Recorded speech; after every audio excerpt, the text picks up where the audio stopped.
नमस्कार दोस्तों, स्वागत है आप सभी का मेरे YouTube चैनल पे। आप सभी को पता है कि हम लोग SBI क्लर्क 2021 टारगेट की जो सीरीज है उसको कंटिन्यू कर रहे हैं और आज है हमारा डे 4। और जैसे मैंने आपको बताया था कि डे 4 में हम लोग पढ़ने जा रहे हैं सर्ड्स एंड इंडाइसेस के बारे में।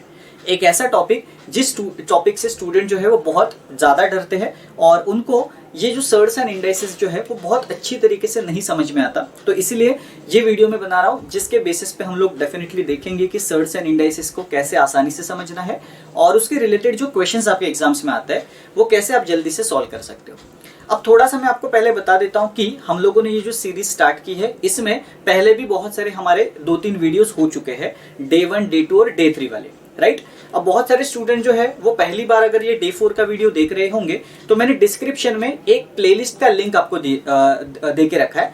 उस प्लेलिस्ट का नाम है target SBI clerk 2021 quantitative aptitude for both prelims and mains. उस प्लेलिस्ट में आपको सारे वीडियोस मिलते जाएंगे जो इस सीरीज में हम लोग कवर करने वाले, ठीक है। तो अगर आपका कोई भी वीडियो मिस होता है तो आप सिंपली उस प्लेलिस्ट पे क्लिक करके जो भी आपके वीडियोस मिस हुए हैं वो आप देख सकते हो। तो आगे आने वाले सारे वीडियोस जो है वो मैं वहां पे प्लेलिस्ट में ही डाला करूंगा ताकि आपको आसानी हो फाइंड करने में, क्योंकि मेरे चैनल पे मैं हिस्ट्री के रिलेटेड या बाकी के जनरल टॉपिक के रिलेटेड भी वीडियोस डालता रहता हूं। तो उसके लिए भी मैंने अलग से प्लेलिस्ट बनाए हुए हैं। अगर आप डिस्क्रिप्शन में देखोगे तो मैंने एक हिस्ट्री का भी प्लेलिस्ट बनाया हुआ है जिसमें आपको हिस्ट्री के रिलेटेड सारे वीडियोस मिल जाएंगे, ठीक है। तो वही थोड़ा सा आपको ध्यान में रखना है कि अगर आपका मिस होता है तो आपको ढूंढने की कहीं पे जरूरत नहीं है, प्लेलिस्ट में आप जाके ढूंढ सकते हो, ठीक है। तो चलिए हम लोग आज का वीडियो स्टार्ट करते हैं एंड आई होप कि मैंने आपको जो डे 2 डे 3 में पढ़ाया होगा वो डेफिनेटली आप रेगुलरली प्रैक्टिस करते होंगे, which is very much important, ठीक है। तो अब हम लोग स्टार्ट करने जा रहे हैं सर्ड्स एंड इंडाइसेस के बारे में। ओके। अब देखो, सबसे पहले स्टूडेंट्स को सर्ड्स एंड इंडाइसेस में डर क्यों लगता है? उनको डर इसलिए लगता है क्योंकि उनको पता ही नहीं कि सर्ड्स का मतलब क्या होता है या इंडाइसेस का मतलब क्या होता है। तो सबसे पहले तो वही जानते हैं कि सर्ड्स एंड इंडाइसेस का क्या मतलब होता है, ओके। अब आप सभी को पता है कि जो इंटीजर होता है वो कैसे लिखा जाता है। इंटीजर मतलब क्या है? Normal number. जैसे अगर मैं ऐसे लिखूं 8 या चलो 16 लिख लेते हैं, 16 अगर मैं लिखूं, है ना, तो ये तो प्रॉपर नंबर है जिसको हम लोग इंटीजर बोलते हैं, राइट। अब इंटीजर का मतलब ये होता है कि उसमें ना तो पॉइंट इन्वॉल्व है ना ही कुछ कॉम्प्लेक्सिटी इन्वॉल्व है, सिंपल नंबर है, राइट। अब 16 तो हम लोगों को लिखना आता है। अगर मैं इस 16 को ऐसे लिखूं तो चलेगा क्या? स्क्वायर रूट ऑफ 256, क्योंकि आप सभी को पता है कि 16 का जो स्क्वायर होता है, 16 का जो स्क्वायर होता है वो 256 होता है। तो इसीलिए मैं 16 को रूट ऑफ 256 ऐसे भी लिख सकता हूं, है ना। अब जब मैं उसको रूट में लिख रहा हूं ना, तो आप देख रहे हो कि मैं उसको 16 तो नहीं लिख रहा हूं लेकिन उसका वैल्यू तो 16 ही आ रहा है इसको सिंप्लीफाई करके, राइट। लेकिन ये लिखने का तरीका अलग हो गया। तो जब लिखने का तरीका इस तरीके से अलग हो जाता है और कोई भी चीज मैं रूट के अंदर लिख रहा हूं तो इसको हम लोग क्या बोलते हैं? इसको हम लोग हमेशा सर्ड बोलते हैं, ये याद रखना, राइट। तो ये क्या हो गया? ये हो गया सर्ड और ये आपका हो गया इंटीजर, ठीक है। तो आई होप कि अभी आपको डिफरेंस क्लियर होगा कि सर्ड हम लोग बोलते किसको है।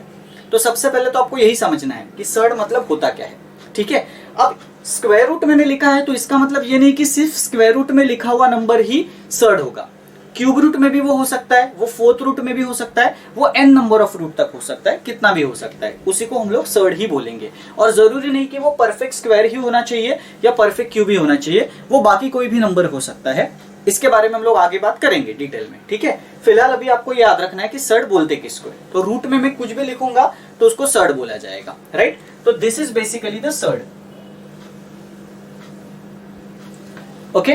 अब हम लोग देखते हैं कि इंडाइसेस किसको बोलते हैं, क्योंकि सर्ड एंड इंडाइसेस ऐसे दो वर्ड आते हैं, बराबर। अब मैं अगर इस 16 को ऐसे लिखो तो चलेगा क्या? 4 का स्क्वायर चलेगा? यस, बिल्कुल चलेगा, क्योंकि 4 का पावर 2 मतलब 4 का मैं स्क्वायर करूंगा तो मुझे आंसर कितना मिलने वाला है? 16 ही मिलने वाला है, राइट। लेकिन अगेन मैंने लिखने का तरीका बदल दिया। मुझे 16 लिखना था, मैंने ऐसे लिख दिया 4 का पावर 2, राइट। अब यहाँ पे फॉर्म देखो क्या है, एक है मेरा बेस और एक है मेरा पावर। तो इसकी वजह से इस फॉर्म को हम लोग क्या बोलते हैं? इंडाइसेस बोलते हैं। तो इसको मैं बोलूंगा इंडाइसेस, ओके। तो कोई भी चीज जब मैं बेस और पावर के फॉर्म में लिखता हूं तो उसको हम लोग क्या बोलेंगे? इसको हम लोग हमेशा इंडाइसेस बोलेंगे। आई होप कि अभी आपको समझ में आया होगा इंडाइसेस क्या होता है और सर्ड क्या होता है। अब एग्जाम में कई बार क्या होता है कि आपको सर्ड और इंडाइसिस को आपस में कन्वर्ट करने की जरूरत पड़ती है। मतलब कभी कभी आपको सर्ड को इंडाइसिस में कन्वर्ट करना पड़ता है, कभी कभी इंडाइसिस को सर्ड में करना पड़ता है। तो उसको कैसे करेंगे वो भी हम लोग देख लेते हैं। तो आई होप कि बेसिक आपको समझ में आया होगा सर्ड एंड इंडाइसिस बोलते किसको, ठीक है। अब देखो, अगर मैंने ऐसा लिखा हुआ है स्क्वायर रूट ऑफ 121, ठीक है। अब इसका आंसर तो आप इजीली निकाल लोगे, राइट। लेकिन इसको पावर में लिखते कैसे ये आपको पता होना चाहिए, क्योंकि ये फॉर्म क्या है, ये फॉर्म सर्ड है, जैसे मैंने अभी आपको कहा। अब इसको अगर मुझे इंडाइसिस में लिखना है, इंडाइसिस मतलब क्या, पावर का फॉर्म, पावर के फॉर्म में लिखना है, तो मैं उसको कैसे लिखूंगा पता है, मैं 121 को 121 ही लिखूंगा, ओके। मतलब मेरा बेस जो है वो वही रहेगा जो रूट के अंदर है, पहली चीज, राइट। और पावर में क्या होगा, पावर में मैं 1/2 लिखूंगा। अब ये 1 तो हमेशा कॉमन रहेगा, 2 मैंने इसलिए लिखा हुआ है क्योंकि यहाँ पे हम लोग स्क्वायर रूट ले रहे हैं, और आपको पता है कि स्क्वायर का पावर 2 होता है। तो जब भी मैं स्क्वायर रूट लूंगा तो हमेशा यहाँ पे मैं 1/2 इस तरीके से लिख दूंगा, ठीक है। तो आई होप कि अभी आपको समझा होगा कि सर्ड को इंडाइसिस में कन्वर्ट कैसे करते हैं। ये हम लोगों ने क्या किया है, ये हम लोगों ने सर्ड को कन्वर्ट किया हुआ है इंडाइसिस में, ठीक है। और आप वाइस वर्सा भी कर सकते हो, ठीक है। मतलब इंडाइसिस को लेके आप सर्ड में भी कन्वर्ट कर सकते हो। तो ये बेसिक आपको पता होना चाहिए, ठीक है।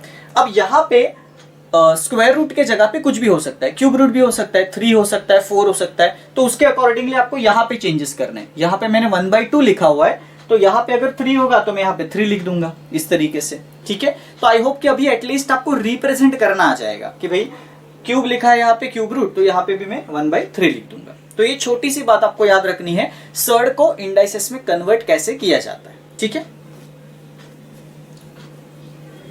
चलिए, तो अभी हम लोगों ने ये बात तो कर ली कि भाई सर्ड को इंडाइसिस में कन्वर्ट कैसे करते हैं। अब देखो, कुछ सर्ड्स ऐसे होते हैं ना जो मिक्स फॉर्म के होते हैं। जैसे अगर मैं आपको ऐसा बोलूं स्क्वायर रूट ऑफ 50, अब आप देख सकते हो ये परफेक्ट स्क्वायर नहीं है, तो आप डायरेक्टली उसका इंटीजर वैल्यू नहीं निकाल सकते, है ना। लेकिन अगर आप ठीक से देखोगे 50 बनता कैसे है, मल्टीप्लीकेशन के टर्म में सोचो कि 50 कैसे बनता है, और उसमें एटलीस्ट एक परफेक्ट स्क्वायर होना चाहिए। क्यों? क्योंकि मैं उसको बाहर ले सकता हूं। मतलब अगर मैं इसको ऐसे लिखूं तो चलेगा क्या, 25 इंटू 2 चलेगा, क्योंकि 50 का मतलब यही होता है 25 इंटू 2, तो आराम से चल जाएगा, कोई प्रॉब्लम तो होगा नहीं, दिक्कत, है ना। अब अगर मैं इस 25 को बाहर लेके आऊं रूट के, तो आ सकता है, क्योंकि 2 तो चलो परफेक्ट स्क्वायर नहीं है, लेकिन 25 तो परफेक्ट स्क्वायर है ना। तो अगर मैं 25 को बाहर लेके 5 बनाता हूं, मतलब 25 का रूट 5 आया, ओके, और 2 को मैं रूट के अंदर ही रख रहा हूं, तो देखो मेरा इस तरीके का आंसर आएगा, बराबर। तो इसको हम लोग क्या बोलेंगे, इसको हम लोग बोलते हैं मिक्स सर्ड, इसको हम लोग बोलते हैं मिक्स्ड सर्ड। और ये हमारा सिर्फ सर्ड था, क्योंकि ये यहां पे आप देख सकते हो इसमें इंटीजर वाला पार्ट है ही नहीं, इसमें डायरेक्टली रूट के अंदर वाला पार्ट है। तो जिस सर्ड में रूट के अंदर वाला पार्ट होता है उसको सिर्फ हम लोग नॉर्मल सर्ड कहते हैं। लेकिन जब हम लोग उसको इस तरीके से लिखते हैं जिसमें एक इंटीजर हो और एक सर्ड भी हो, दोनों है ना, तो इसको हम लोग मिक्स सर्ड बोलते हैं, राइट। वैसे आपके बैंक के एग्जाम्स में मिक्स सर्ड के क्वेश्चंस बिल्कुल भी नहीं आते, ना के बराबर, बट फिर भी आपको मिक्स सर्ड क्या होता है ये एटलीस्ट पता होना चाहिए, ओके। तो आई होप कि मिक्स सर्ड के बारे में आपको कोई कंफ्यूजन जो है वो नहीं होगा, ठीक है। चलिए, तो अभी मैंने आपको ये तो बता दिया है कि भाई सर्ड का मतलब क्या होता है, इंडाइसिस का मतलब क्या होता है, कन्वर्ट कैसे किया जाता है। अब हम लोग मोस्ट इंपॉर्टेंट चीज की बात करने वाले हैं, that is the law of indices, ठीक है। अब ये जो लॉ ऑफ इंडाइसिस है वो आप में से कई लोगों ने स्कूल लेवल में पढ़ा होगा, बट आई डोंट नो कि आप में से कितने जनों ने उसको याद रखा होगा, क्योंकि अक्सर स्कूल में ज्यादा हम लोग ध्यान देते नहीं है, खास करके मैथ्स के सब्जेक्ट में, ठीक है। तो इसीलिए ये लॉज ऑफ इंडाइसिस जो है वो एक एक करके मैं आपको यहाँ पे बता देता हूँ। होप सो कि आपने स्कूल लेवल में भी थोड़ा बहुत पढ़ा होगा तो आइडिया आ जाएगा, लेकिन फिर भी हम लोग सारे लॉज ऑफ इंडाइसिस यहाँ पे कवर कर लेते हैं। बहुत ही आसान है, जब मैं आपको बताऊंगा तो आप खुद बोलोगे कि सर बहुत ही ईजी था ये, ठीक है। चलो, तो एक एक करके हम लोग लॉज ऑफ इंडाइसिस जो है वो करने की कोशिश करते हैं और देखते हैं कि किस तरीके से आपको लॉ ऑफ इंडाइसिस को समझना है, ठीक है। अब सबसे पहली बात लॉ ऑफ इंडाइसिस में ये होती है कि जब भी आपका बेस सेम होता है, ओके, तो आप पावर्स के साथ ऑपरेशन कर सकते हो। ये सबसे पहला रूल होता है इंडाइसिस का। इसका मतलब क्या है, जैसे मैं अगर ऐसे लिख दूं 2 का पावर 8 इंटू 2 का पावर 5 डिवाइड बाय 2 का पावर 4, राइट। और लेट से ऐसे लिख देता हूं यहां पे 2 का पावर क्वेश्चन मार्क, ठीक है। तो मुझे क्वेश्चन मार्क का वैल्यू निकालना है, ओके। अब ऐसा सिंपल एग्जांपल पहले हम लोग लेते हैं ताकि आपको लॉज अच्छी तरीके से समझे। तो पहले 2 लॉज तो यही है कि जब मेरा बेस सेम होगा और उनके बीच में अगर मल्टीप्लीकेशन है या डिवीजन है तो मेरे जो पावर्स होंगे वो रिस्पेक्टिवली ऐड होंगे एंड सब्ट्रैक्ट होंगे। बहुत ही बेसिक चीज है, ठीक है। क्या कहा मैंने, जब आपका बेस सेम होगा और दोनों के बीच में मल्टीप्लीकेशन होगा तो पावर्स के साथ क्या होगा, पावर्स के साथ हमेशा एडिशन होगा। ये पहला लॉ है। दूसरा लॉ, जब बेस सेम है और दोनों के बीच में डिवीजन है तो पावर्स आपके सब्ट्रैक्ट होते हैं, माइनस होते हैं, सिंपल। तो इस केस में मुझे बताओ क्या होगा, 8 और 5 ऐड होंगे कि नहीं। तो जब वो ऐड होंगे तो मैं इसको ऐसे लिख सकता हूं ना, 2 का पावर 13, बहुत आसान, राइट। और डिवीजन में आप देखो 2 का पावर 4 है। तो मुझे बताओ इन दोनों के साथ क्या होने वाला है, 13 और 4 के साथ सब्ट्रैक्शन। तो 13 माइनस 4 कितना होगा, 9। तो ये हो गया 2 का power 9, as simple as that. और यहां पे देखो क्या है, 2 का पावर क्वेश्चन मार्क। तो 2 लॉ पढ़ लिए। तीसरा लॉ बहुत ही सिंपल, तीसरा लॉ तो और भी सिंपल है। अगर बेस सेम होगा और बीच में इक्वल टू का साइन होगा तो आपके पावर्स हमेशा क्या होंगे, इक्वेट होंगे। ये बीच वाला साइन जो है वो पावर में भी चला जाएगा अगर आपके बेस सेम होंगे तो यहाँ पे भी बेस सेम है ना, तो आपका ये इक्वल वाला साइन दोनों में लग जाएगा। तो क्वेश्चन मार्क इक्वल्स टू 9, इस तरीके का आपका आंसर आ जाएगा। तो आप बड़ी आसानी से लिख सकते हो कि क्वेश्चन मार्क इक्वल्स टू 9, कोई इसमें डाउट है ही नहीं, राइट। तो ये आपके 2-3 लॉज मैंने एक ही एग्जाम्पल में कवर कर दिए, मल्टीप्लीकेशन वाला, डिवीजन वाला, और जब बेस सेम रहता है और बीच में इक्वल टू रहता है तब कैसे करना है वो वाला। अक्सर आपको जब ऐसे क्वेश्चंस आएंगे ना तो आपको कोशिश करनी है कि जो आपको ढूंढना है, जैसे पावर में अगर क्वेश्चन मार्क लिखा हुआ है या कभी कभी एक्स लिखा होता है, ठीक है, तो इसका जो बेस है उसी के बेस में आपको ये सारे कन्वर्ट करने हैं। अब इसमें तो चलो मैंने आपको सारे बेस सेम दिए, बट एग्जाम में कभी कभी सारे बेस सेम नहीं आते, इसके हम लोग आगे एग्जांपल्स देखेंगे तो उसका टेंशन मत लेना। अभी तो फिलहाल हम लोग कॉन्सेप्ट सीख रहे हैं, ठीक है। मैं डेफिनेटली अभी इसी वीडियो में एग्जाम लेवल के क्वेश्चंस भी डिस्कस करने वाला हूँ, राइट। चलो, तो आई होप कि ये बेसिक जो 2-3 लॉस है पहले वाले वो आपको क्लियर हुए होंगे। अब हम लोग कुछ और लॉस की बात करते हैं।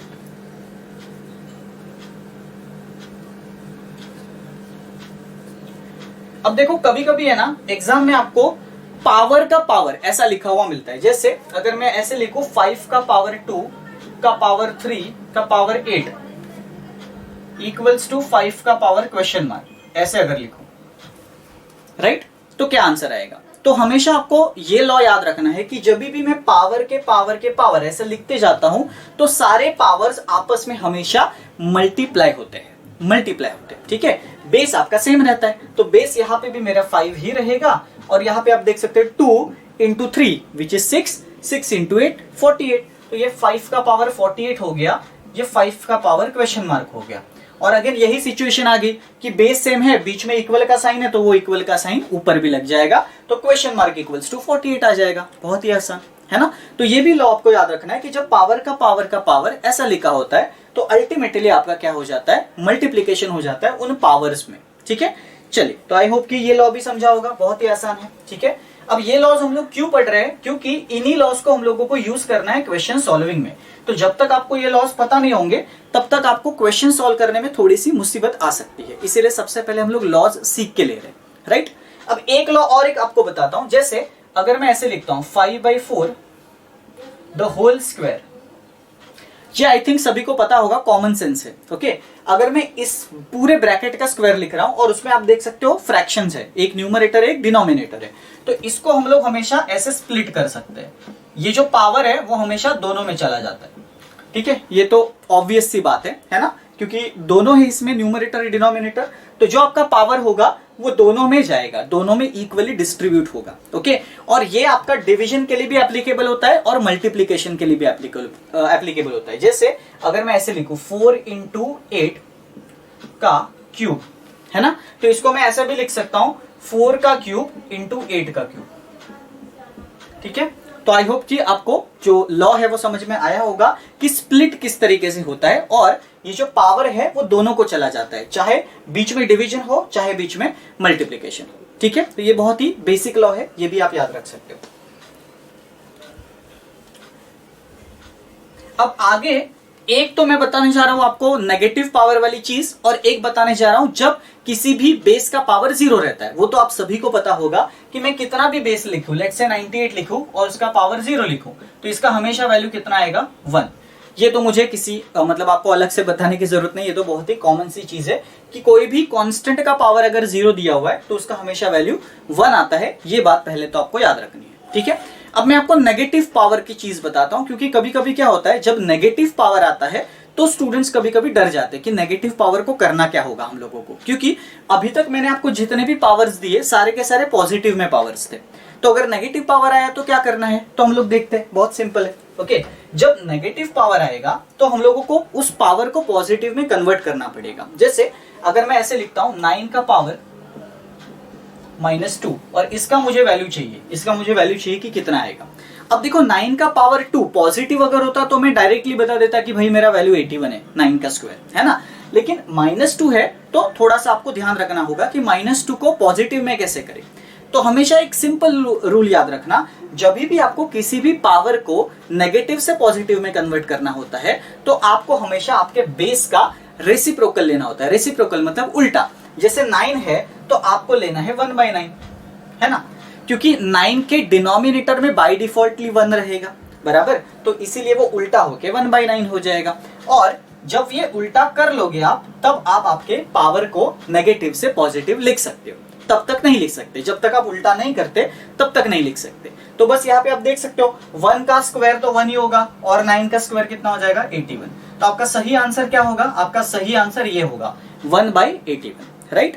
तो आई होप कि नेगेटिव पावर को पॉजिटिव में कन्वर्ट करना आप सीख गए होंगे, और इसको आप फ्रैक्शन के टर्म्स में भी कन्वर्ट कर सकते हो। जैसे अगर मैंने ऐसे दिया 3/2 और -4, राइट, 3/2 और -4, तो इसको अगर मुझे पॉजिटिव में करना है तो मुझे क्या लिखना होगा, मुझे पहले इस बेस का रेसिप्रोकल लिखना होगा, उल्टा।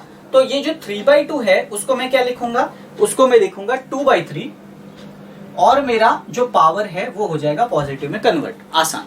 फिर आप आगे सॉल्व कर सकते हो, 2 का पावर 4 एंड 3 का पावर 4, जो भी आंसर आएगा वो आ जाएगा। ओके, तो आई होप कि ये वाला नेगेटिव पावर का चीज आप सभी को समझा होगा, बहुत ही आसान है, ठीक है। चलो, तो अभी हम लोगों ने सारे के सारे जो लॉ ऑफ इंडाइसेस जो है वो कवर कर लिए हैं, जिसकी आपको जरूरत होगी क्वेश्चन को सॉल्व करने में, ठीक है। अगर आपको उसका नोट डाउन आपने ऑलमोस्ट किया ही होगा आपके बुक में, लेकिन फिर भी मैं आपके सामने एक इमेज रख रहा हूं जिसमें सारे के सारे laws of indices with example दिए हुए हैं। तो अगर आपको कभी याद रखना है, स्क्रीनशॉट निकालना है, तो आप डेफिनेटली निकाल सकते हो। आपके सामने ये कुछ देर के लिए मैं रख रहा हूं, ठीक है। चलिए, तो अभी हम लोगों ने लॉज ऑफ इंडाइसेस पूरे पढ़ लिए हैं, ठीक है। अब मैं आपको थोड़े से बेसिक स्टैंडर्ड पावर्स बताने जा रहा हूं, क्योंकि उन पावर्स को हम लोगों को एग्जाम्पल्स में यूज करना पड़ सकता है।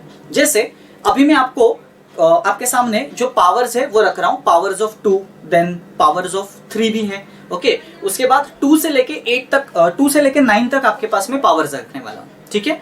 तो 1 बाय 1 ये पावर्स जो है वो आपके सामने आते जाएंगे, और वो पावर्स को आप डेफिनेटली थोड़ा सा देख लेना, ओके। उससे आपको आइडिया आएगा कि भाई किस पावर का क्या वैल्यू है। जैसे मैं आपको एग्जांपल देता हूं, याद कैसे रखना है, ओके। अब देखो 2 के पावर्स मैंने आपको बहुत सारे दिए हुए हैं। अब उसमें आपने नोटिस किया होगा 2 के पावर 1 से लेके अराउंड 2 के पावर 12 तक मैंने वैल्यूज दिए हुए हैं, ठीक है। तो आप हमेशा याद रखो, अगर मैं 2 का पावर 8 इक्वल्स टू जो भी वैल्यू है, लेट्स से 256 वैल्यू है ना, ऐसा, ठीक है। अगर मैं ऐसे लिख रहा हूं 2 का पावर 8 मुझे पता है, तो 2 और 4 के बीच में हमेशा रिलेशन होता है, तो उसको हम लोग 2 और 4 का रिलेशन बोलते हैं। क्या रिलेशन होता है, अगर 2 का पावर 8 का वैल्यू ये है तो यही वैल्यू जो है ना वो 4 के 4th पावर का होगा, ठीक है। अब रिलेशन क्या है, देखो यहां पे 8 पावर था ना, तो यहां पे देखो कौन सा पावर है, 4, मतलब पावर क्या हो रहा है, हाफ हो रहा है। तो हमेशा याद रखना 2 का जो भी पावर होगा वो अगर आप 4 का हाफ पावर लिखोगे तो वैल्यू सेम आएगा, है ना। तो 2 और 4 के बीच में ये रिलेशन होता है, जिसकी वजह से अगर आप 2 के पावर्स याद रखोगे तो आपको 4 के याद रखने की जरूरत नहीं पड़ेगी, ठीक है। और याद रखना है उसको, मतलब उसको मगअप नहीं करना है, उसको बस आपको थोड़ा देखते रहना है। देखते रहोगे तो अपने आप आपको माइंड में चीजें जो है वो सॉल्व होती जाएंगी, ठीक है। अब देखो बहुत सारे स्टूडेंट्स को कंफ्यूजन होगा कि सर ये जो सारे पावर्स है ये क्यों याद रखने हैं हम लोगों को, इसका यूज क्या है। तो मैं आपको बताना चाहता हूं कि इसका क्वेश्चंस में बहुत यूज होता है। फॉर एग्जाम्पल अभी मैं आपको एक क्वेश्चन देता हूं, है ना, और मैं आपको बोलता हूं कि उस क्वेश्चन को मुझे सॉल्व करके बताओ, एंड ट्रस्ट में आप उस क्वेश्चन को तब तक नहीं सॉल्व कर पाओगे जब आपको स्टैंडर्ड बेसिस के पावर्स नहीं पता होंगे। ठीक है, लेट्स से मैंने ये क्वेश्चन दिया आपको 64 का पावर 3 इंटू 128 का पावर 5 इक्वल्स टू 2 का पावर क्वेश्चन मार्क। ये एक सिंपल क्वेश्चन मैंने आपको दिया, है ना। अब आप मुझे बताओ कि अगर मुझे इस क्वेश्चन मार्क का वैल्यू निकालना है तो मैं कैसे निकाल सकता हूं। ओके, अब जब तक आपको ये नहीं पता होगा कि भाई 64 और 128 को मैं 2 के पावर में कैसे लिखूं, तब तक आपका आंसर आएगा क्या? बिल्कुल नहीं आएगा, क्योंकि जैसे मैंने आपको कहा कि कोई भी क्वेश्चन में जब पावर में क्वेश्चन मार्क रहता है तो उसके बेस में हमेशा आपको ये कन्वर्ट करना है, क्योंकि हमारा रूल क्या है, जब बेस सेम रहते हैं तो हम लोग इक्वेट कर पाते हैं। अब इसमें आप देख सकते हो कि जब तक आप इसको और इसको 2 के पावर्स में नहीं लिखोगे तब तक आपका काम बनेगा क्या? बिल्कुल भी नहीं बनेगा। और इसीलिए आपको जरूरी है कि वो जो स्टैंडर्ड पावर्स है 2 से लेके 9 तक, वो एक बार आप गो थ्रू कर लो। ठीक है, अगर आपने वो गो थ्रू कर लिए होंगे तो आपको यहाँ पे समझ में आ जाएगा कि भाई 64 जो है वो 2 का पावर 6 होता है और 128 जो है वो 2 का पावर 7 होता है। तो अगर मैं इनको 2 के पावर्स में लिखूं तो मेरा काम हो सकता है, राइट।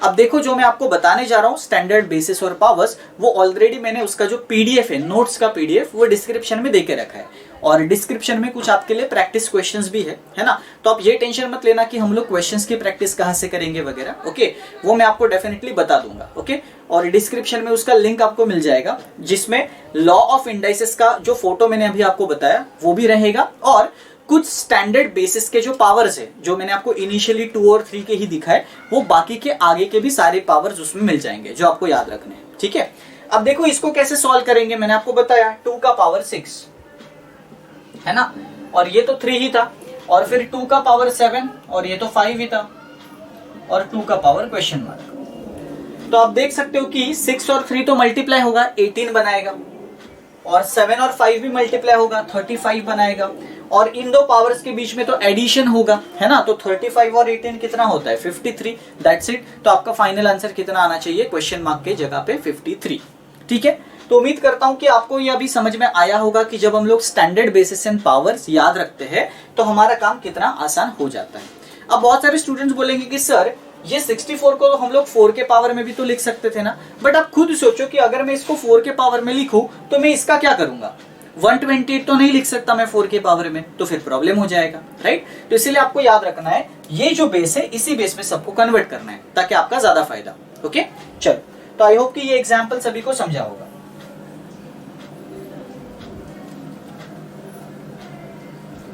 अब देखो, कई बार क्या होता है ना, कई बार आपको फ्रैक्शन में भी पावर्स दिए जाते हैं। जैसे आपको अगर इस तरीके का क्वेश्चन दिया जाए 64 का पावर 3/2, अब मुझे इसका वैल्यू बताओ, ऐसा बोला जाए तो आप कैसे करोगे?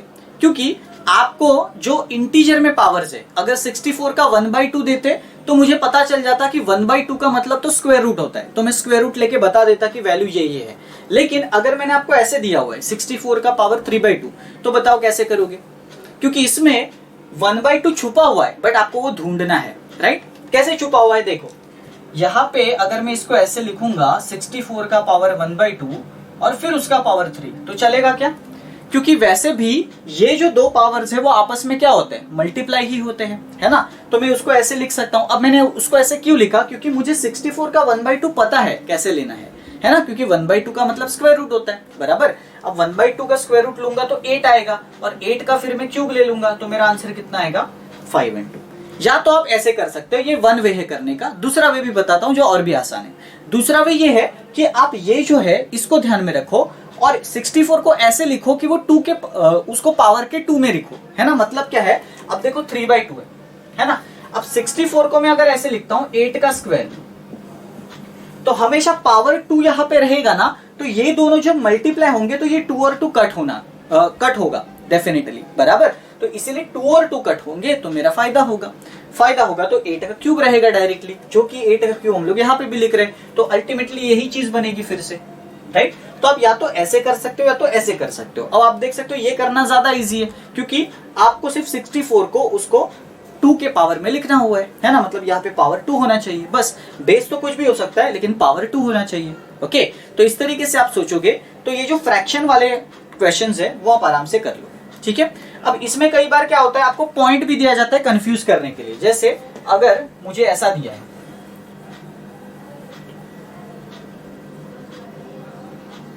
अगर मुझे यहाँ पे 0.25 दिया हुआ है तो बहुत सारे स्टूडेंट डर जाते हैं, सर पॉइंट दिया हुआ है कैसे करेंगे, प्रॉब्लम होगा। कुछ प्रॉब्लम नहीं होगा, देखो 0.25 है। ओके, अब ये 0.25 का मतलब क्या हुआ, 25/100, 25/100 क्या होता है 1/4, तो मैं उसको ऐसे लिख सकता हूँ ना 1/4, 64 का 1/4, बहुत आसान है ना। अब 1/4 का मतलब क्या होता है, क्योंकि मैं 64 को है ना 4 के पावर में नहीं लिख पाऊंगा, क्योंकि वो 4 के पावर में आता नहीं है, 4 का क्यूब आता है, बट मुझे पावर 3 नहीं चाहिए, पावर 4 चाहिए, क्योंकि तभी तो ये 4 कट होगा ना, है ना। तो इसीलिए आप उसको डायरेक्टली जब 1/4 आता है तो और एक तरीका याद रख सकते हो, 1/4 का मतलब होता है ये 1/2 इंटू 1/2, है ना। और एक 1/2 का मतलब क्या होता है, स्क्वायर रूट, और दूसरे 1/2 का भी मतलब स्क्वायर रूट ही होगा, है ना, मतलब 2 बार स्क्वायर रूट लेना है, तो आप इसका 2 बार स्क्वायर रूट ले लो। अगर एक बार स्क्वायर रूट लोगे तो क्या आएगा 8, और अगेन दूसरी बार लोगे तो क्या आएगा √8, तो इसका वैल्यू आ गया √8, सिंपल, है ना। तो इस तरीके से आप आराम से पॉइंट का अगर आएगा तो उसको फ्रैक्शन में कन्वर्ट करके उसका जो भी वैल्यू आ रहा है वो निकाल सकते हो, वो इजी रहेगा। ओके, तो चलो अभी मैंने आपको सारे के सारे कॉन्सेप्ट्स सर्ट्स एंड इंडाइसेस के बता दिए हैं। इस कॉन्सेप्ट के अलावा और कुछ भी नहीं आएगा। अब हम लोगों को सिर्फ क्वेश्चन से फेमिलियर होना है कि भाई कौन कौन से टाइप के क्वेश्चंस आपको बता सकते हैं वो लोग, और आपको उस क्वेश्चंस को सॉल्व कैसे करना है वो भी जल्दी से। ठीक है, तो चलिए मैं आपको आपके सामने कुछ 6-7 एग्जांपल्स रखता हूं, क्विकली हम लोग इजीली उसको फटाफट सॉल्व करेंगे और देखेंगे कि किस तरीके से आप उसको बेहतर तरीके से कम टाइम में कर सकते हो। ठीक है, तो फर्स्ट क्वेश्चन आपके सामने आया है। सबसे पहले मैं आपको थोड़ा सा टाइम दूंगा सॉल्व करने के लिए, क्योंकि कॉन्सेप्ट मैंने आपको बता दिया है, तो थोड़ा टाइम लेके आप खुद सॉल्व करने की कोशिश करो और फिर हम लोग देखेंगे कि करेक्ट आंसर क्या हो। ठीक है, चलो तो जल्दी जल्दी फर्स्ट क्वेश्चन आप देख सकते हो आपके सामने है। ओके, तो फर्स्ट क्वेश्चन जो है वो एकदम बेसिक तरीके का है, क्योंकि आपको पहले कॉन्सेप्ट समझे इसके लिए मैंने वो लिया हुआ है। ठीक है, तो फर्स्ट क्वेश्चन आप सब लोग देखिए और उसमें क्या आपको करना है वो भी आपको समझ में आ ही गया होगा अभी तक, है ना। और मुझे आंसर जो है वो सभी स्टूडेंट्स से चाहिए, जो भी स्टूडेंट्स देख रहे हैं वीडियो। ठीक है, चलो तो आई होप कि अभी तक आप सभी का जो आंसर है वो आ चुका होगा, क्योंकि ज्यादा डिफिकल्ट तो क्वेश्चन वो है नहीं, बट उसमें आपको जो बेसिक मैंने सिखाया वही आपको वहां पे यूज करना है। ठीक है, चलो तो देखते हैं कि क्या सही आंसर होना चाहिए। अब देखो ये आपका क्वेश्चन था, और इसमें जैसे मैंने आपको बताया है कि एक साइड पे आपको 2 का पावर क्वेश्चन मार्क ऑलरेडी दे के रखा है, मतलब नो डाउट कि मुझे ये सारी चीजों को भी 2 के पावर में ही कन्वर्ट करना होगा। ठीक है, अब देखो मैं शॉर्ट में आपको बताता हूँ, 2 का पावर 5 है ये। ओके, अब 5 का 4 कितना होता है 20, तो ये आ गया 20, राइट। ये देखो ये 2 का पावर 7 है, तो 7 और 9 कितना होता है 63, तो ये आपस में माइनस होने वाले हैं। और ये देखो क्या है 2 का पावर 6, तो 6 का 12 मतलब 72, ये प्लस होने वाला है। बहुत आसान। अब 72 में से मैं 63 जब घटाऊंगा तो मेरे पास कितना बचेगा, मेरे पास तो सिर्फ 9 बचेगा, है ना। 72 में से 63 प्लस 9 बचेगा, और 20 प्लस 9 कितना होता है 29, बस आ गया आपका आंसर। तो जिन स्टूडेंट्स ने 29 आंसर निकाला था उन स्टूडेंट्स का बिल्कुल सही आंसर था। कितना आसान था, राइट। अब ये आसान आपको क्यों लग रहा है, क्योंकि आपने लॉज ऑफ इंडाइसेस पहले से ही पढ़े हुए, इसलिए आसान लग रहा है। चलिए नेक्स्ट क्वेश्चन करते हैं, सेकंड क्वेश्चन। तो सेकंड क्वेश्चन है आपके सामने, जल्दी जल्दी आप सॉल्व करो उसको और मुझे बताओ कि सेकंड क्वेश्चन का जो सही आंसर है वो आपके हिसाब से क्या होना चाहिए। नेगेटिव पावर का क्वेश्चन है। ओके, और मैंने आपको ऑलरेडी बताया हुआ है कि नेगेटिव पावर से अगर आपको डील करना है तो कैसे करना है, उसका पॉजिटिव में कन्वर्जन कैसे होता है, तो वो सारी बातें आपको ध्यान में रख के ही इसी क्वेश्चन को सॉल्व करना है। ठीक है, चलो तो ज्यादा टाइम हम लोग नहीं लेंगे, बहुत ही आसान क्वेश्चन है। देखो ये वाला क्वेश्चन आपको दिया हुआ है, इसका वैल्यू आपको चाहिए। ठीक है, देखो सबसे पहले आप पावर को पॉजिटिव में कन्वर्ट करोगे, मतलब 343 और 125 रिवर्स कर दोगे ना, है ना। तो रिवर्स कर दोगे तो ऐसा होगा और ये पावर कन्वर्ट हो जाएगा। अब 1/3 का मतलब मुझे आपको फिर से बताने की जरूरत नहीं है, क्योंकि ऑलरेडी मैंने आपको बताया हुआ है 1/3 का मतलब क्यूब रूट होता है, बराबर। तो ये 343 का क्यूब रूट 7, और ये जो 125 है उसको हम लोग 5 लिख सकते हैं बड़ी आसानी से, ठीक है। तो 7/5 जो है वो आपका आंसर आना चाहिए। अब बहुत सारे स्टूडेंट्स कंप्लेंट करेंगे कि सर 7/5 जो है वो कभी कभी ऑप्शन में नहीं दिया जाता, ठीक है। अब आप इस क्वेश्चन में भी देखोगे ना, इस क्वेश्चन में भी आपको जो 7/5 है वो डायरेक्टली ऑप्शन में नहीं दिया, लेकिन इनडायरेक्टली दिया हुआ है। कैसे इनडायरेक्टली दिया हुआ है? देखो 7/5 जो है उसको आप मिक्स फ्रैक्शन में भी तो लिख सकते हो, क्योंकि जो पहले 3 ऑप्शंस है वो वैसे भी 7/5 नहीं दे रहे, ओके। तो क्या मैं इसको ऐसे लिख सकता हूं क्या, 1 2/5? क्यों? क्योंकि देखो 5 1 5, 5 1 5 एंड 2 7, है ना। मिक्स फ्रैक्शन का मतलब यही होता है 5 1 5 प्लस 2 7। तो मैं उसको ऐसे भी लिख सकता हूं और ऐसे भी लिख सकता हूं, दोनों जो है वो सही तरीका है लिखने का। फिलहाल अभी हम लोगों ने मिक्स फ्रैक्शन नहीं किया हुआ है, अगला वीडियो हमारा मिक्स फ्रैक्शन पे ही आने वाला है। तो अगर आपको मिक्स फ्रैक्शंस नहीं आते हैं तो फिर भी टेंशन लेने की जरूरत नहीं, नेक्स्ट वीडियो में वो आपके क्लियर हो जाएंगे, ठीक है। तो फिलहाल अभी के लिए आप याद रख लो, मिक्स फ्रैक्शन ऐसे हम लोग लिख सकते हैं। तो ये भी सही है, ये भी सही है, ऑप्शन में क्या दिया है वो मैटर करता है, ठीक है। तो आई होप कि सेकंड क्वेश्चन भी क्लियर हुआ होगा। चलिए बढ़ते हैं नेक्स्ट क्वेश्चन की तरफ, थर्ड क्वेश्चन। देखते हैं कि थर्ड क्वेश्चन जो है वो कौन कौन करता है। तो जो थर्ड क्वेश्चन है वो भी ज्यादा डिफिकल्ट नहीं है, बट उसमें सबसे पहली चीज आपको वो नोटिस होगी पॉइंट वाली, ठीक है। और आप बोलोगे कि सर ये पॉइंट को कैसे करना है, जब भी पॉइंट आता है तो हम लोग डर जाते हैं, ठीक है। तो मैं आपको पहले बताऊंगा, थोड़ी कोशिश कर लो, ठीक है। उसके बाद मैं आपको वैसे भी बताने ही वाला हूं इसका सोल्यूशन।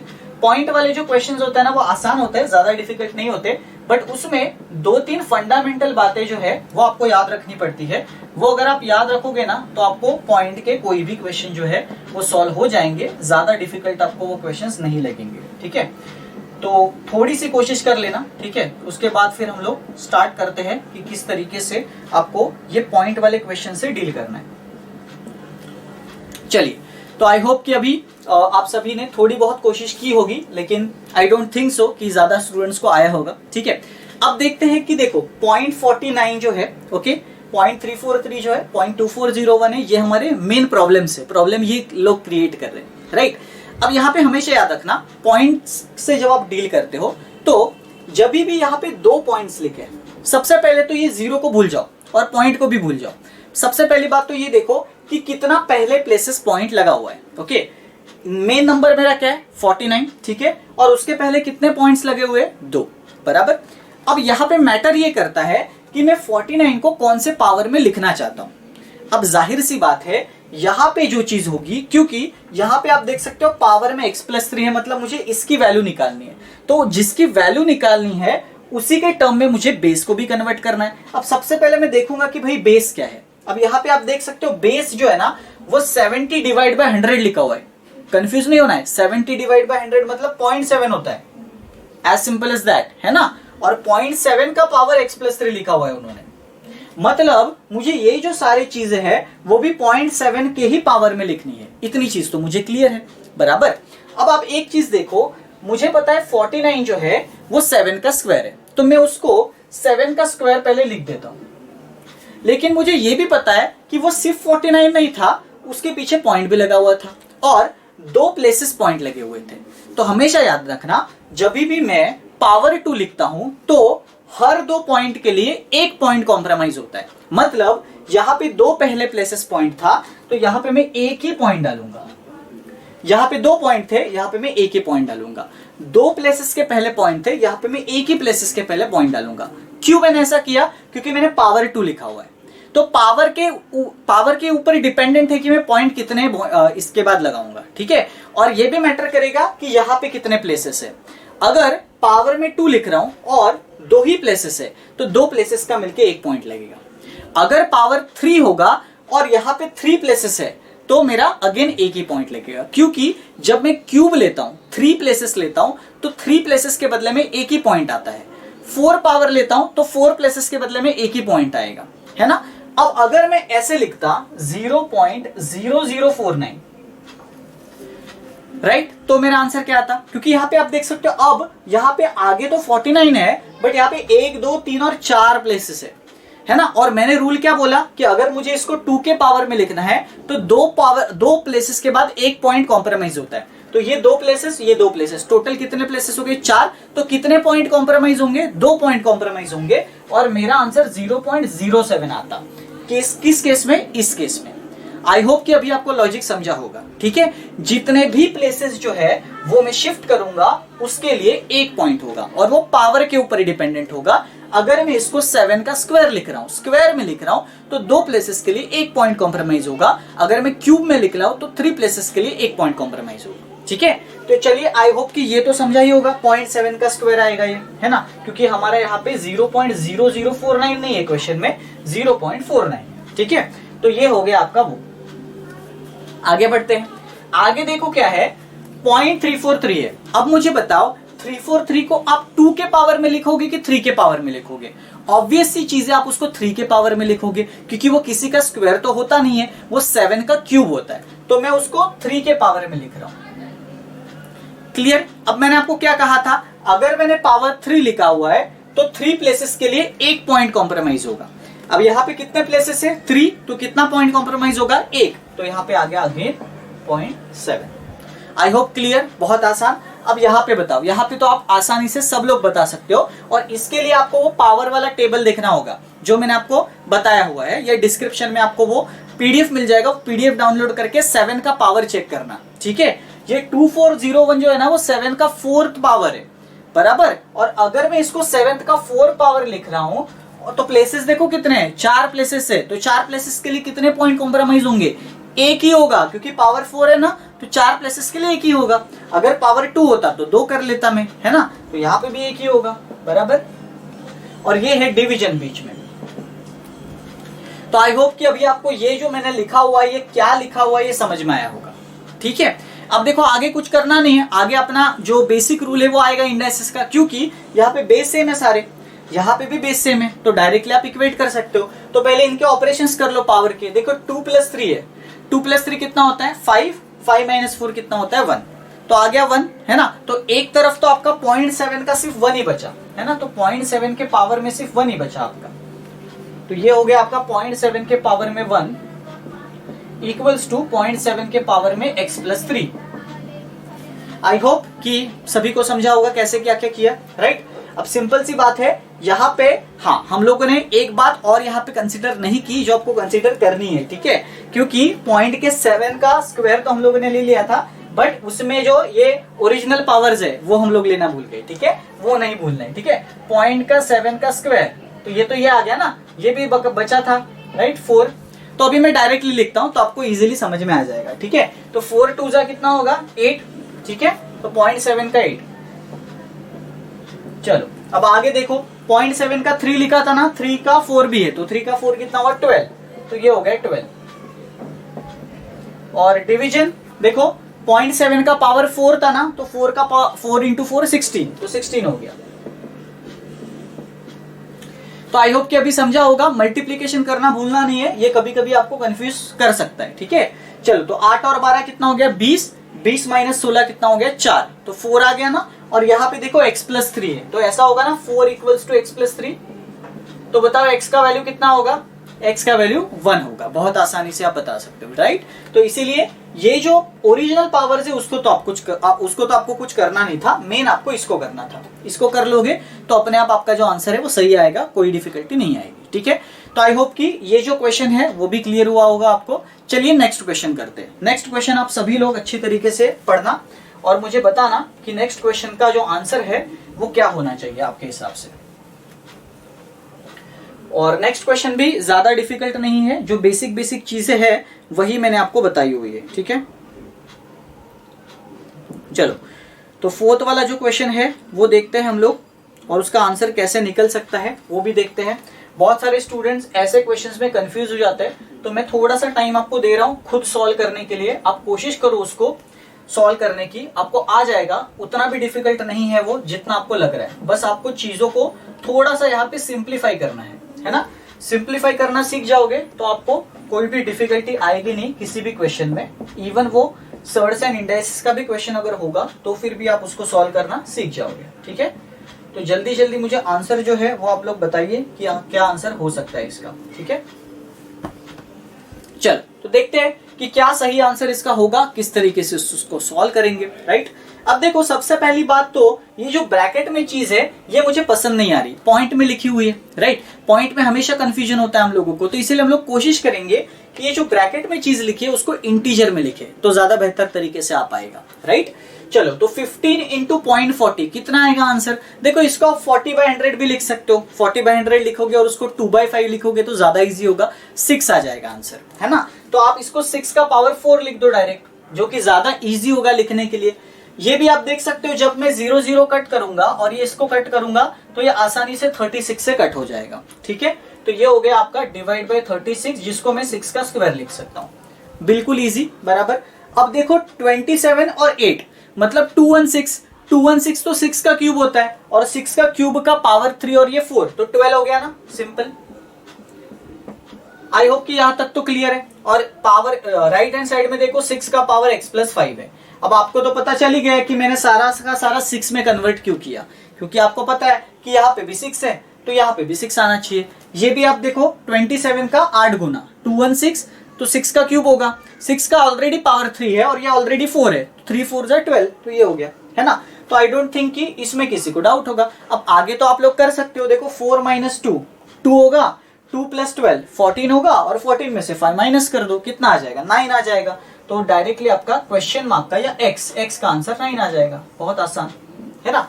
कितना इजी था, राइट। अब ये अगेन इजी आपको इसलिए लगा क्योंकि आपको लॉज ऑफ इंडाइसेस अच्छी तरीके से पता है और आपको पता है कि प्रोसीजर क्या करनी है। तो जब प्रोसीजर पता होगी तो आपको कभी भी डाउट नहीं आएगा। चलिए आगे बढ़ते हैं, नेक्स्ट क्वेश्चन, फिफ्थ वाला क्वेश्चन। अब देखो फिफ्थ वाला क्वेश्चन थोड़ा सा अलग है और वो सर्ड का क्वेश्चन है, वो इंडाइसेस का नहीं है। अभी तक हम लोगों ने जितने भी क्वेश्चन किए वो आपके इंडाइसेस के क्वेश्चन थे। अब हम लोग सर्ड के कुछ क्वेश्चंस कर लेते हैं, जैसे आपका फिफ्थ वाला क्वेश्चन है। अब फिफ्थ वाले क्वेश्चन में आप देख सकते हो आपको रूट में चीज दी गई है, स्क्वायर रूट ऑफ दिया गया है 5 और 2 और उसको लिखा गया है 8 का पावर x और आपको x की वैल्यू जो है वो पता करनी है।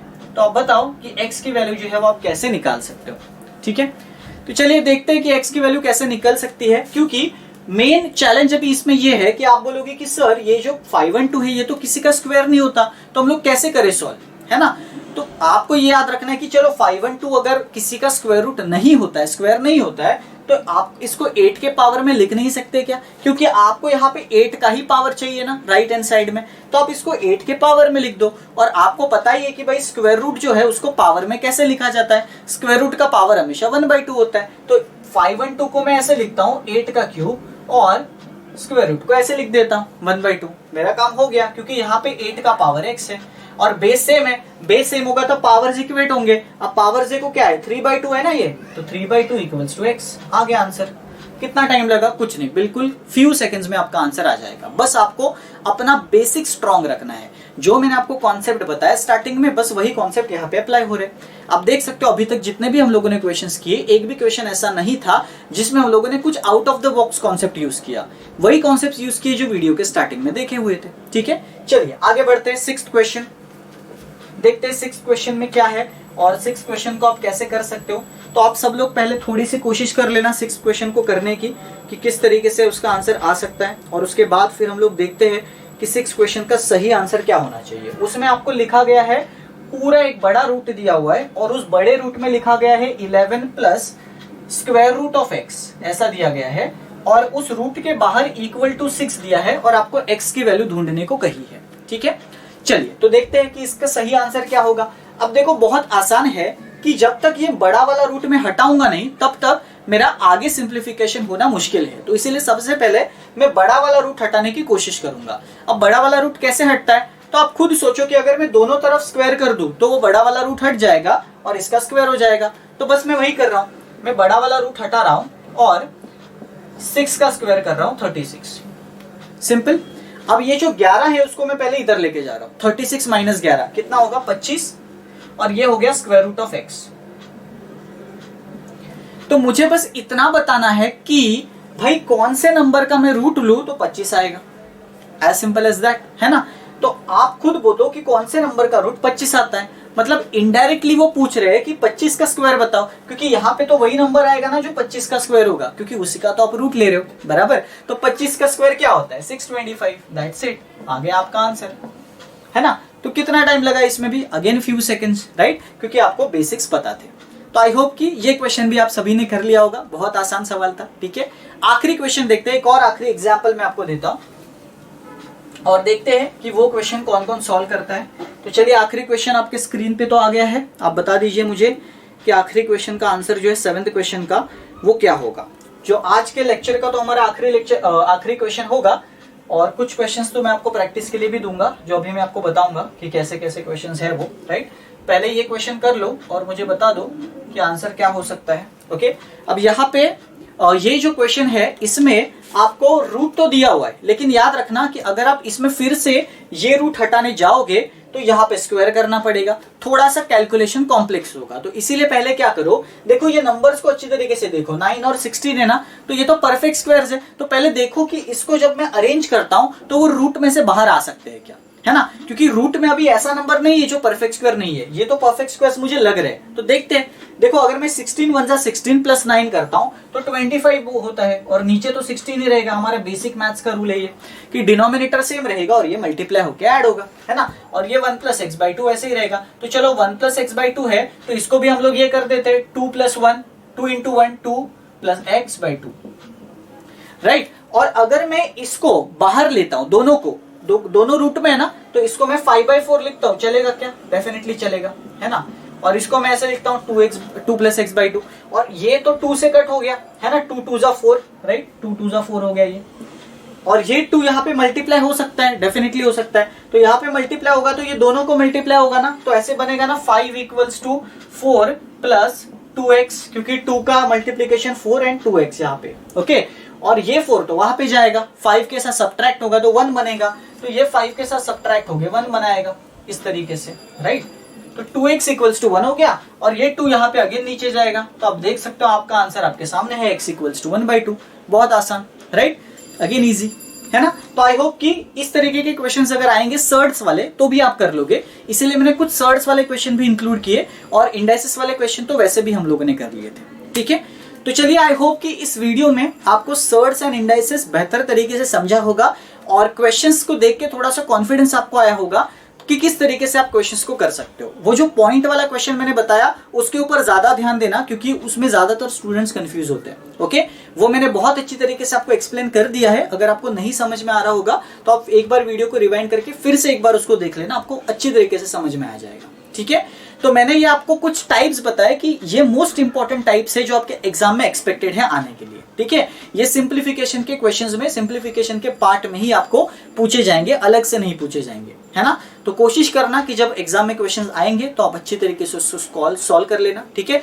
आपके डिस्क्रिप्शन में मैंने एक पीडीएफ का लिंक दिया हुआ है, उस पीडीएफ में आपको सारे के सारे इस लेक्चर के नोट्स मिल जाएंगे। जैसे वो मैंने आपको इमेज बताया था स्टार्टिंग में कि लॉज ऑफ इंडाइसिस का, ठीक है, उसके एग्जांपल्स मिल जाएंगे आपको, राइट।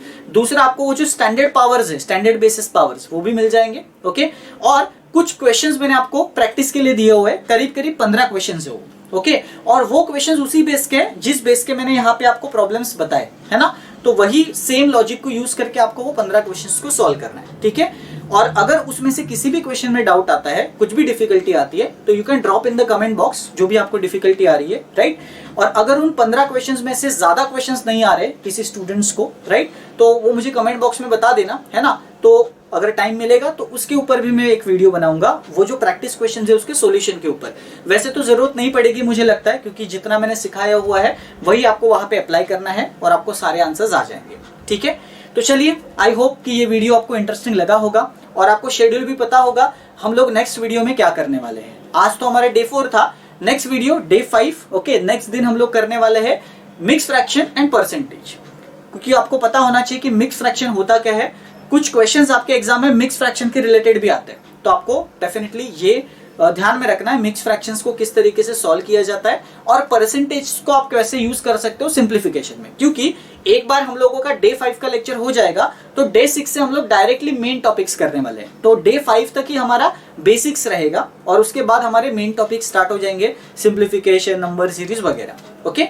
तो चलिए हम लोग इस वीडियो को यहाँ पे रोकते हैं। ओके, अगर ये वीडियो आपको डेफिनेटली पसंद आता है तो आप अपने दोस्तों के साथ शेयर कर सकते हो। ठीक है, मैक्सिमम लोगों तक ये वीडियो जो है वो शेयर कर दो, क्योंकि एसबीआई क्लर्क का जो एग्जाम है वो बहुत ही इंपॉर्टेंट एग्जाम रहता है अगर आप गवर्नमेंट बैंक्स के एग्जाम्स में अपना रिक्रूटमेंट जो है वो ड्रीम कर रहे हो, है ना। और इसका जो एग्जामिनेशन का प्रोसेस होता है वो भी बहुत सिंपल होता है, ज्यादा लिमिटेड सिलेबस होता है, इसमें ज्यादा सिलेबस नहीं होता। लिमिटेड सिलेबस पढ़ के आप बहुत अच्छे मार्क्स जो है वो स्कोर कर सकते हो और आपका जो फाइनल मेरिट लिस्ट में नाम आने का जो चांसेस है वो बढ़ सकता है। ठीक है, तो चलिए हम लोग मिलते हैं फिर अगले वीडियो में। तब तक के लिए stay safe and keep learning.